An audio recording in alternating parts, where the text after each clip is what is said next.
Loan fixed rate of இன்ட்ரெஸ்ட்ல வாங்க நல்லதா இல்ல ஃப்ளோட்டிங் ரேட் ஆஃப் இன்ட்ரெஸ்ட்ல வாங்க நல்லதா அதை பத்தி இந்த வீடியோல பார்க்க போறோம். இதே நீங்க ஃப்ளோட்டிங் ரேட் ஆஃப் இன்ட்ரெஸ்ட்ல வாங்குனீங்கன்னா RBI எவ்வளவு சேஞ்ச் பண்றாங்களோ அவ்வளவு இன்ட்ரெஸ்ட் உங்களுக்கு சேஞ்ச் ஆகும். இப்போ நீங்க ஃப்ளோட்டிங் ரேட் ஆஃப் இன்ட்ரெஸ்ட்ல வாங்குனீங்கன்னு வச்சுங்களேன், நீங்க வாங்குறப்ப லோன் வந்து 8.5ல இருக்கலாம். பட் RBI சேஞ்ச் ஆகுறப்ப 8% இல்ல 8.2% இல்ல 8.75% இப்படி சேஞ்ச் ஆகிட்டே இருக்கும் ஒவ்வொரு நாளும் ஒவ்வொரு மாசமும். நீங்க மொதல் 3 மாசத்துக்கு எவ்வளவு EMI கட்டுவீங்கன்னு பார்த்தீங்கன்னா 32,209 rupees கட்டுவீங்க. ரெண்டாவது 3 மாசத்துக்கு 32,886 rupees கட்டுவீங்க. மூணாவது 3 மாசத்துக்கு 30,873 rupees கட்டுவீங்க.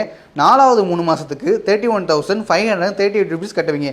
இப்போ மொத்தமா நீங்க எவ்வளவு கட்டுவீங்கன்னு பார்த்தீங்கன்னா 3,82,580 rupees கட்டுவீங்க. இப்படி மாசத்துக்கு மாசம் அது மாறிட்டே இருக்கும். ஸோ RBI எவ்வளவு சேஞ்ச் பண்றாங்களோ அப்படிதான் உங்களுக்கு மாறும். எனக்கு 1000 ரூபாய் இல்ல 2000 ரூபாய் கூடாலும் பரவாயில்ல, நான் கடைசி வரையும் ஹோம் லோன் கட்டிடுவேன் அப்படின்னு உறுதியா இருந்தீங்கன்னா உங்களுக்கு floating rate of interest best. இந்த மாதிரி வீடியோஸ்க்கு லோன் பயனரை ஃபாலோ பண்ணுங்க.